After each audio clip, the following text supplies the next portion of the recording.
Assalamu alaikum, guys. How you doing? I'm with Simon. Simon, how are you doing? I'm fine, thanks. Alhamdulillah. So the news is that you just accepted Islam. How long ago?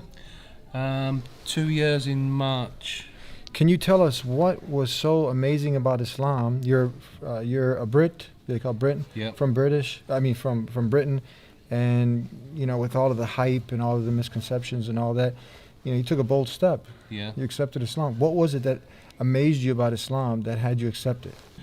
Well, my stepson, my wife's son, he introduced me to it to start with. I saw what kind of a person he was. And, it's hard to say really, because tell it like it is. I'm trying to. When I became a Muslim after I took my Shahada and I started practicing it and reading the Quran, I realised what I was getting into, and it's nothing like what I expected it to be. I was brought up as a Christian, and my beliefs about Christianity and that kind of thing, I can't align with them. But yet, when I read the Quran, it was so simple, so straightforward. There's nothing in it that I could see to dispute. Whereas the Bible, there's a lot of things in it which are open to interpretation, etc. The Roman connection, Jesus was like portrayed as a miracle worker, where I think he was sensationalized a bit perhaps in Christianity, which takes the onus away from what it's actually about. Whereas I say Islam to me is a pure religion, pure faith. When I was immersed in Islam, I used to do the dawah with Osman. It was like I'd won the lottery. It was like I'd won something, and I wanted to spread the word and tell people.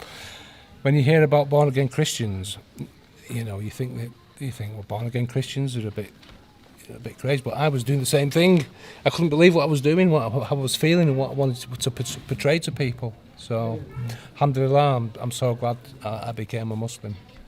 And I've never been particularly religious before. I always kind of believed in the Darwin theory, that kind of thing. But I've opened my mind up recently to. One time, people believed that science was in one and religion were opposed to each other, but now through reading the Quran you can see that they actually come together. So the Darwin thing, I'm totally believing God now in Allah. I don't think about the Darwin thing or anything like that, because it's always been explained to me through reading the Quran and speaking to other people as well, the Muslims.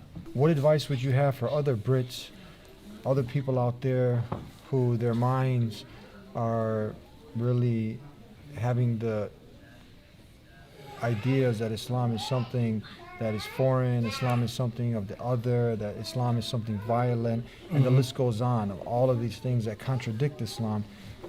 What advice would you have for them? I would say you've got to look beyond that, and you've got to really focus on what actually Islam actually is, and not what you've been told it is, or what your conceptions of it are, misconceptions. You've got to look past that, read the Quran, speak to other Muslims, come to a mosque, pray, feel what I felt, and inshallah that's you'll get the same benefit from it that I got. God willing, you will. That's right, inshallah. Because you want to know the how, why, and where. How'd you end up here? Why are you here? Where are you going? He's figured it out. He's living the purpose of life. He got through all the hype, and now he's a Muslim, one who has submitted his will to the Creator of the heavens and earth. He gave you some great advice. Read the Quran. Read it. Pick up the book and read it. Make the human connection. Meet a Muslim. Thank you so much for sharing that with us. And thank you guys. Peace be with you. Assalamu alaikum from UK.